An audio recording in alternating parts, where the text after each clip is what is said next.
चलिए दोस्तों, स्वागत करते हैं आपका अपने यूट्यूब चैनल सेकर क्लास प्रो। आज वीडियो नंबर 5 है, बर्ड पावर मेड इजी की। इससे पहले मैंने 4 वीडियो इस सीरीज़ में बना दी हैं। अगर आपने वो नहीं देखी हैं तो प्ले लिस्ट में जाकर आप उन 4 वीडियो को पहले देखें। अगर आप इन्हें सीरियल वाइज नहीं देखेंगे तो शायद थोड़ा आपको कम समझ में आएगा और बेटर भी नहीं रहेगा। ठीक है, अगर आप इसका पूर्ण लाभ लेना चाहते हैं तो आप पहले इसे सीरियल वाइज ज़रूर देखें। और वीडियो में आपको बार बार कहता हूँ, ये आपके इंग्लिश और वोकेब, इंग्लिश में जो वोकेब है और उसमें ब्रह्मास्त्र साबित होने वाली हैं। ठीक है, तो चलिए तो शुरू करते हैं पहले रूट वर्ड और वीडियो की तरह। तो इसमें सेशन 14 से सेशन 17 तक हम पढ़ेंगे। इसके बाद इनके टेस्ट भी लेके आएंगे। तो 13 तक वीडियो मैंने बना दी हैं, जो 4 वीडियो में।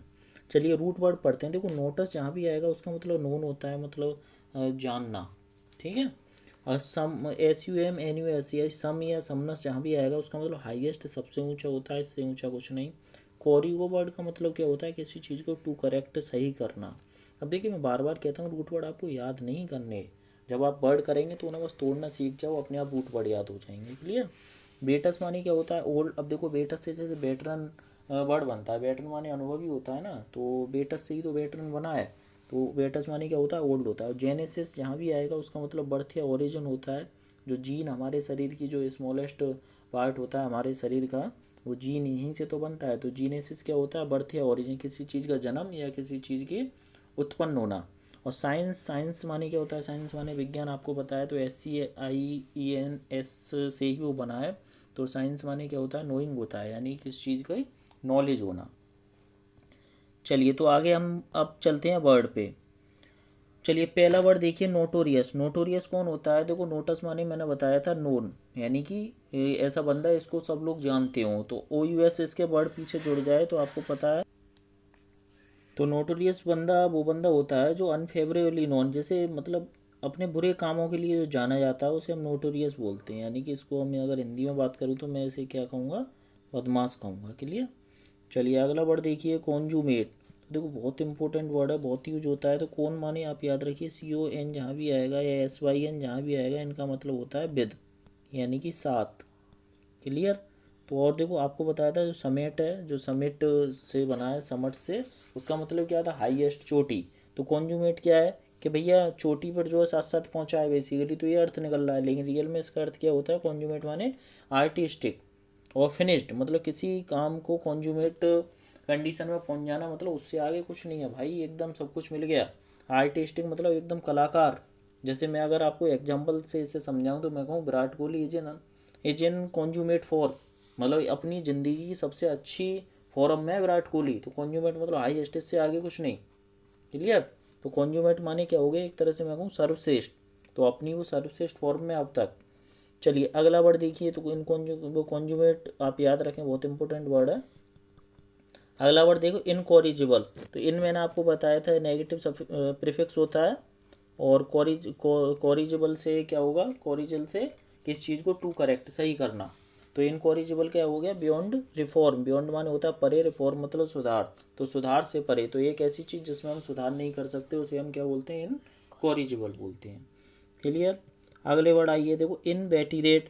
तो देखो आपको बताया था BET, बैट माने क्या होता है, अनुभव होता है। बैट माने क्या होता है, अनुभव।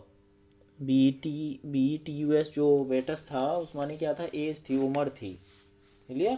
तो जो बेटेरेट हो गया है, इनवेटेरेट, तो ये क्या होता है, लॉन्ग स्टैंडिंग हैबिट। यानी कि देखो इन आपको पता है नेगेटिव चीज़ देता है। तो इनवेटेरेट वो हो गया एक ऐसी चीज़ जो बहुत समय से चली आ रही हो, इनवेटेरेट कंडीशन, इनवेटेरेट हैबिट। जैसे मैं कहूँ कि भाई स्मोक करने की मुझ में यार इनवेटेरेट हैबिट हो गई है, मतलब एक ऐसी हैबिट हो गई है जो बहुत समय से है। क्लियर। जैसे ड्रिंकिंग की हैबिट जो होती है वो इनवेटेरेट होती है बहुत से लोगों में, जो समय बहुत पुरानी होती है, आदी हो जाते हैं उस चीज़ के। तो इनवेटेरेट कौन हो गया, बहुत लंबे समय से जो आदत होती है उसे हम क्या बोलते हैं, इनवेटेरेट बोलते हैं। अब देखिए कॉन्जेनिटल को समझिए, कौन माने था साथ, और जेन माने जन्म था। तो एक ऐसी प्रॉब्लम या ऐसी चीज़ें जो जन्म के साथ ही उत्पन्न हो रही हैं उसे हम क्या बोलते हैं, कॉन्जेनिटल। तो प्रॉब्लम फ्रॉम बर्थ, यानी कि जन्म से ही जो परेशानी होती है उन्हें हम क्या बोलते हैं, कॉन्जेनिटल। क्लियर हुआ। अगला वर्ड आइए, अनकॉन्शियनेबल। तो देखो कॉन्शियस माने क्या है, समझ होती है कॉन्शियस माने, ऑन लग गया तो नेगेटिव हो जाएगा। तो यानी कि विद आउट कंसाइंस, यानी कि जिस बंदे में समझ नहीं होती उसे हम क्या बोलते हैं, अनकॉन्शियनेबल पर्सन बोलते हैं। क्लियर हुआ। अच्छा अगला वर्ड आइए गिलिब। गिलिब माने क्या होता है? Suspiciously smooth. इसका मतलब देखिए समझिए, मैं आपको हिंदी में बता रहा हूँ। गिलिब, गिलिब एक ऐसा बंदा होता है जो झूठ भी बोल देता है और आपको पता भी नहीं चलेगा कि झूठ बोल दिया इसने। मतलब झूठ भी वो इतने अच्छे से सब बोलता है कि आप उसकी बातों में हाँ में हाँ कर देते हो। तो देखो सस्पिशियल मतलब संदेहात्मक, स्मूथ मतलब आसानी से एकदम चिकने तरह से वो बोल देता है, और लेकिन उसमें डाउट होता है, उसको पता है कि इसमें डाउट है, लेकिन सामने वाला डाउट नहीं करता। तो ग्लिप वर्ड एक अच्छा वर्ड है, इसे आप याद कर लीजिए। बहुत से दोस्त आप में ग्लिप भी मिलते हैं नॉर्मल लाइफ में। चलिए अगले वर्ड देखने से पहले कुछ रूट वर्ड पढ़ते हैं। तो देखो CON जहाँ भी आएगा उसका मतलब टुगेदर, साथ होता है। सिन या सिम जहाँ भी आएगा टुगेदर, और क्रोन जहाँ भी आएगा उसका मतलब क्या होता है? टाइम होता है, समय होता है। क्लियर। चलिए अब देखो क्रोनिक आइए। अब देखो क्रोन माने समय हो गया, तो going on for a long time, तो क्रोनिक माने भी क्या हो गया? बहुत लंबे समय से। देखो इनवेटेरेट जो था, इनवेटेरेट और क्रोनिक एक दूसरे क्या हो जाएंगे? सिनोनिम्स हो जाएंगे। तो क्रोनिक क्या हो गया? बहुत लंबे समय से। जैसे मैं कहूँ कि यार क्रोनिक डिसीज है, तो क्रोनिक डिसीज क्या हो गया? पुराने समय से चला। जैसे कैंसर जो है कैसा डिसीज होता है? क्रोनिक डिसीज होता है भाई, तुरंत तो होता नहीं है और तुरंत ही चला नहीं जाता। वो क्या होता है? बहुत लंबे समय से चला आता है। क्लियर। अच्छा अगला वर्ड आइए देखो एनाक्रोनिज्म। अब देखो एन वर्ड लग गया है, नेगेटिव सफिक्स देगा, और क्रोन माने समय। तो मैं कहूँ कि भाई समय के जो अलग होता है उसे हम एनाक्रोनिज्म कहते हैं। Something out of the time, जो समय से हटकर होता है उसे हम क्या बोलते हैं? एनाक्रोनिज्म होता है वो। क्लियर। जैसे आप ये समझिए एनाक्रोनिज्म, जैसे मान लीजिए भाई पार्टी चल रही है कहीं, और मैं क्या गया कि भाई दूल्हे की तरह सज के चला गया, मैं दूल्हे की तरह सज के चला गया, तो क्या हुआ वहाँ पे? भैया समय की मांग ये नहीं थी कि आप दूल्हे वाले कपड़ों में पहन के जाओ, सूट वूट जो अपना पूरा दूल्हे के मेकअप में। ठीक है, वहाँ क्या जाना था आपको? अपने पार्टी टाइप कपड़े पहन के जाने थे। तो एनाक्रोनिज्म क्या हो गया? Something out of the time, जो समय से हट के हो उसे हम क्या बोलते हैं? एनाक्रोनिज्म। अब देखो इनकॉन्ग्रुइटी क्या हो गया? Something out of the place, यानी कि एक ऐसी चीज़ जो उस स्थान से बिल्कुल हटकर हो उसे हम क्या बोलते हैं? इनकॉन्ग्रुइटी। क्लियर। अगला बढ़ाइए क्रोनोलॉजी। अब देखो लॉजी माने पढ़ाई हो गया, क्रोन माने क्या हो गया? समय हो गया। तो calendar of events in order of occurrence, occurrence माने घटनाएं होती हैं, तो calendar of events in order of occurrence, occurrence माने कोई चीज़ जिस तरह से घटित होती है। कैलेंडर उन घटनाओं का calendar, in order of occurrence जिस तरह से वो घटित हुई हैं। मतलब जैसे मान के चलिए जैसे हिस्ट्री है, तो भैया 1000वीं ईस्वी में क्या हुआ, फिर 11वीं 12वीं में क्या हुआ, 1300वीं में क्या हुआ, तो इस तरह से उन्हें लगा देना क्या कहलाती है? क्रोनोलॉजी कहलाती है। क्लियर। अगला वर्ड आइए क्रोनोमीटर। क्रोन माने समय हो गया, मीटर माने क्या हो गया? मीजरमेंट हो गया। तो device that measure time very accurately, तो एक ऐसी डिवाइस जो बहुत एक्यूरेट समय नापती है उसे हम क्या बोलते हैं? क्रोनोमीटर हो गया। अब देखो सिंक्रोनाइजेशन। सिंक्रोन, देखो इस वर्ड को समझिए, बहुत इंपॉर्टेंट वर्ड है। सिन माने था साथ, क्रोन माने था समय। तो सिंक्रोनाइजेशन कर देना क्या होता है? एक्ट ऑफ ऑकरिंग और causing to occur at the same time, मतलब किसी चीज़ का किसी दो कामों का एक साथ घटित होना क्या कहलाता है? सिंक्रोनाइजेशन कहलाता है। जैसे मैं देखो आपको एक सिंपल सा उदाहरण अगर मैं आपको कहूँ, जैसे मान लीजिए मैं वीडियो रिकॉर्ड कर रहा हूँ, तो देखो मैं आप इस पर लिख भी रहा हूँ, मैं बोल भी रहा हूँ, मैं अपना काम भी कर रहा हूँ, और ये मोबाइल जो अपने आप इसको रिकॉर्ड भी कर रहा है। तो ये दो काम एक साथ हो रहे हैं। तो मोबाइल इस टाइम क्या कर रहा है? सिंक्रोनाइजेशन कर रहा है। जैसे मान लीजिए आप गेम खेलते हो तो ऑटो सेव अपने आप हो जाता है वो, तो वहाँ पर आप गेम भी खेल रहे हो और डिवाइस जो अपने आप उसे सेव करता जा रहा है तुरंत तुरंत, तो वहाँ क्या होता है? सिंक्रोनाइजेशन हो रहा है। क्लियर हुआ। तो ये वर्ड बहुत इंपॉर्टेंट है, आप इसे समझ पाए होंगे। चलिए आगे चलते हैं। तो आगे पहले रूट वर्ड पढ़ते हैं। तो अगले रूट वर्ड पे जाने से पहले हम देखेंगे, चलिए तो अगला रूट वर्ड देखते हैं हम। तो रूट वर्ड जेनेसिस, जन्म से है। तो जेनेसिस माने क्या होता है? बर्थ या ओरिजिन किसी चीज़ का। तो जेनेटिक क्या हो गया? तो साइंस ऑफ हेरिडिटी, मतलब आनुवंशिक विज्ञान को हम क्या बोलते हैं? जेनेटिक्स बोलते हैं। क्लियर। तो ये तो नॉर्मल सा वर्ड है। अब जेनियोलॉजी पे आइए, स्टडी ऑफ एंसेस्टर। एंसेस्टर माने क्या होता है? पूर्वज। तो जेनियोलॉजी माने पढ़ाई, और जीन जेनेसिस से जीन बनाए यहाँ पे। तो इसका मतलब क्या है कि किसी चीज़ के जो उत्पन्न हुआ है उसकी पढ़ाई करना, मतलब अपने पूर्वजों की पढ़ाई करना क्या कहलाता है? जीनियोलॉजी कहलाता है। अब देखिए जेनिटल क्या हो गया? आपको पता है जेनेसिस माने क्या होता है? बर्थ या ओरिजिन। तो जेनिटल क्या होती है? जो हमारे प्राइवेट पार्ट होते हैं सारे बॉडी के, तो रिप्रोडक्टिव ऑर्गन जो होते हैं उन्हें हम क्या बोलते हैं? जेनिटल पार्ट बोलते हैं। क्लियर हुआ। चलिए अब देखिए आगे चलते हैं। तो पहले रूट वर्ड पढ़ेंगे। तो रूट वर्ड देखो बहुत इंपॉर्टेंट है। यहाँ पे देखो TALE, टेली माने क्या होती है, डिस्टेंस होता है। जैसे टेली से बनता है टेलीफोन, फोन माने होती है साउंड, टेली माने दूर, तो दूर से भैया आवाज़ आ जाती है उसे हम टेलीफोन बोलते हैं। एंटी वर्ड जो आएगा उसका मतलब अगेंस्ट होता है, यानी कि विरुद्ध हो गया। और पैथोस जहाँ भी आएगा उसका मतलब फीलिंग्स, भावनाएं, या फिर क्या होगा मेरा रोग होगा। जैसे पैथोलॉजी जो आप देखते हो, पैथोलॉजी लैब होती हैं, तो पैथो माने हो गया रोग और लॉजी माने पढ़ाई। तो पैथोलॉजी लैब वो लैब होती हैं जहाँ पे आपकी रोगों का पता लगाया जाता है। अब देखिए, अब वर्ड समझिए, सिम्पैथी पे आइए। सिम माने साथ है और पैथी माने वही फीलिंग हो गई, तो फीलिंग हमारी साथ साथ है। सिम्पैथी माने क्या होती है, सहानुभूति होती है। क्या होती है, सहानुभूति। ठीक है। तो शेयरिंग इन अंडरस्टैंडिंग, यानी कर लेना अंडरस्टैंडिंग समवन फीलिंग, यानी कि किसी के साथ किसी की फीलिंग को समझना या शेयर करना क्या कहलाती है, सिंपैथी कहलाती है। अब देखिए अगला वर्ड समझिए, टेलीपैथी। टेली माने क्या हो गया, दूर की, और पैथी माने क्या हो गया, फीलिंग्स।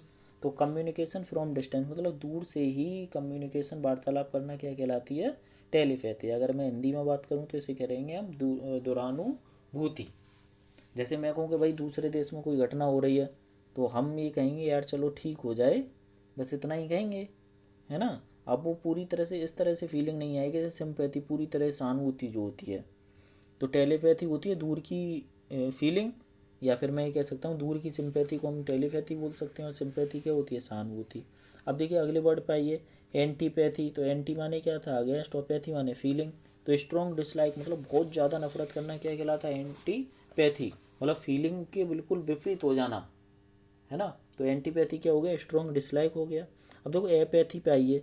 ए क्या होगा, ए भी नेगेटिव सफिक्स प्रीफिक्स दिखाएगा, और पैथी माने फीलिंग। तो एपैथी हो गया लैक ऑफ फीलिंग, मतलब इसमें कोई फीलिंग ही नहीं है, उसको हम क्या बोलते हैं, एपैथी। देखिए दोनों चारों वर्ड फिर से पढ़ते हैं, और एक वर्ड और है पहले से और देखते हैं फिर वापस आएंगे। इम्पैथी पे आइए। इम्पैथी क्या होती है, आइडेंटिफिकेशन विद अनदर्स फीलिंग, मतलब किसी दूसरे की फीलिंग के साथ अपना आइडेंटिफिकेशन होना। जैसे अब देखिए वर्ड समझिए, इम्पैथी और सिंपैथी और टेलीपैथी समझिए। देखो इम्पैथी जब परिवार में हमारे भाई हो गया, बहन हो गया, जो फैमिली साथ में रह रही है, उसमें कोई बात होती है तो उनके साथ हमें क्या होती है, इम्पैथी होती है। क्लियर। और जो सिंपैथी होती है, सहानुभूति है, मोहल्ला पड़ोस वगैरह वगैरह, यहाँ कुछ हो गया तो वहाँ क्या होती है, हमें सिंपैथी होती है। टेलीपैथी क्या होता है, दूर देर देश में कहीं दूर जाके कोई बात हो गई तो उन सबसे हमें क्या होती है, टेलीपैथी होती है। क्लियर। एंटीपैथी क्या होती है भैया, स्ट्रॉन्ग डिसलाइक, यानी कि फीलिंग का विपरीत होना है एकदम। और एपैथी क्या होती है भैया, कोई फीलिंग नहीं होना, जो मर रहा है मरे, जिए जिए, कोई मतलब नहीं है। तो आपको ये सारे सिंपैथी से संबंधित जितने भी वर्ड हैं वो सब आपको समझ में आए होंगे। क्लियर। चलिए अगले वर्ड, कुछ वर्ड और हैं। तो रूट वर्ड पहले पढ़ते हैं। तो ग्रेक्स या ग्रेसेस जहाँ भी आएगा उसका मतलब हर्ड होता है, नहीं झुंड होता है। और ई वर्ड आएगा तो देखो ई आ जाए, ए आ जाए, ऐसे वर्ड क्या दिखाते हैं, सारे थोड़े नेगेटिव सफिक्स दिखाते हैं। ई माने क्या हो गया, आउट हो गया। एक बहुत इंपॉर्टेंट वर्ड ओमनी। ओमनी माने क्या होता है, ऑल। और प्री माने पहले होता है। ऐसी माने कुछ आ जाए तो अपार्ट, अपार्ट मतलब उससे संबंधित, उससे दूर, ठीक है, उससे अलग। अब देखिए अब वर्ड आइए, इग्रीगियस पे आ जाओ। तो इग्रीगियस क्या हो गया, देखो ये ग्रीगियस से जो बना है, ग्रीक यहाँ पे रूट वर्ड है। तो ग्रीक माने क्या हो गया, झुंड हो गया। अब देखो एक चीज़ समझिए, और ई क्या है, आउट। अब मान के चलिए कि आप ना 5 लोग हो, और 5 4 तो झुंड बना के खड़े, और एक को ना आपने बाहर निकाल दिया, एक को आपने बाहर निकाल दिया, तो यार बहुत बुरी बात हो गई। क्लियर। तो एग्रीगियस माने क्या होता है, आउटस्टैंडिंगली बैड, यानी कि बहुत बहुत बहुत बुरा। तो बहुत बुरे को हम क्या कहते हैं, एग्रीगियस कहते हैं। क्लियर हुआ, आसानी से याद हो जाएगा। अगला वर्ड आइए, ओमनी साइंस। अगला वर्ड आइए, ओमनी साइंस। तो ओमनी माने मैंने आपको बताया था ऑल है, साइंस माने क्या है, विज्ञान, यानी कि जानकारी। तो इन्फिनिट नॉलेज, तो यानी कि अनंत ज्ञान जिसको होता है उसे हम ओमनी साइंस बोलते हैं। क्लियर। अनंत ज्ञान को ओमनी साइंस हो गया। ओमनी साइंटिस्ट कौन हो जाएगा, जिसमें अनंत ज्ञान होता है, यानी कि ये सारे वर्ड भगवान के लिए यूज होते हैं, ओमनी साइंस। अब देखो नी साइंस पे आइए। ठीक है, नी साइंस क्या हो जाएगा, अब देखो नी क्या है, नेगेटिव सफिक्स दिखाएगा, और साइंस माने नॉलेज। तो जिसमें नॉलेज ही ना हो उसे नी साइंस क्या नहीं, यानी कि मैं कह सकता हूँ इग्नोरेंस। इग्नोरेंस माने हिंदी में होता है अज्ञान। ठीक है, नी साइंस माने क्या हो जाएगा, अज्ञान हो जाएगा। अब देखिए यहाँ पे समझिए, ग्रीगेरियस। तो ग्रीक वर्ड क्या है, ग्रीक माने क्या था, झुंड था। ओ यू एस जहाँ भी लग जाए एडजेक्टिव बन जाता है। तो ग्रीगेरियस क्या हो गया, जो झुंड में रहता है। झुंड में रहने का मतलब है जो समाज में मिल के रहता है। अब देखो समाज में मिल के रहने का एक और वर्ड था, एक्सट्रोवर्ट। तो एक्सट्रोवर्ट और ग्रीगेरियस क्या हो जाएंगे मेरे, फ्रेंडलीनेस, यानी कि मैं कह सकता हूँ जो समाज में रहते हैं मिलजुल कर। उन्हें ग्रीगेरियस बोलते हैं। क्लियर। अब देखिए यहाँ पे समझिए कॉन्ग्रीगेशन बहुत इंपॉर्टेंट वर्ड है। कॉन्ग्रीगेशन, कौन माने साथ था, ग्रेग माने झुंड, तो झुंड में साथ साथ मिलके झुंड बनाना और ज़्यादा झुंड बनाना, तो मासिंग टुगेदर मतलब एक विशाल जन समूह का इकट्ठा हो जाना कॉन्ग्रीगेशन कहलाता है। और कॉन्ग्रीगेशन जो वर्ड आता है ये धर्म के लिए यूज होता है, मतलब धार्मिक सभाओं को हम क्या कहते हैं, कॉन्ग्रीगेशन, यानी धार्मिक झुंड जो होता है उसे हम क्या बोलते हैं, कॉन्ग्रीगेशन बोलते हैं। अब अगला वर्ड आइए सीग्रेशन। तो देखो सी ऐसी माने क्या हो जाएगा, अपार्ट मतलब निकाल देना, तो एक्सक्लूजन फ्रॉम हर्ड मतलब झुंड से निकाल देने को हम क्या बोलते हैं, सीग्रेशन बोलते हैं। क्लियर। अब देखो एग्रीगेट, एग्रीगेट वर्ड माने याद रखना, एग्रीगेट माने क्या होता है, होल यानी कि संपूर्ण। तो किसी चीज़ को एग्रीगेट करना मतलब उस चीज़ को इकट्ठा करके एक पास कर देना, सब चीज़ को एग्रीगेट कर देना, इकट्ठा कर देना। क्लियर हुआ। और यहाँ भी रूट वर्ड क्या है, एग्री।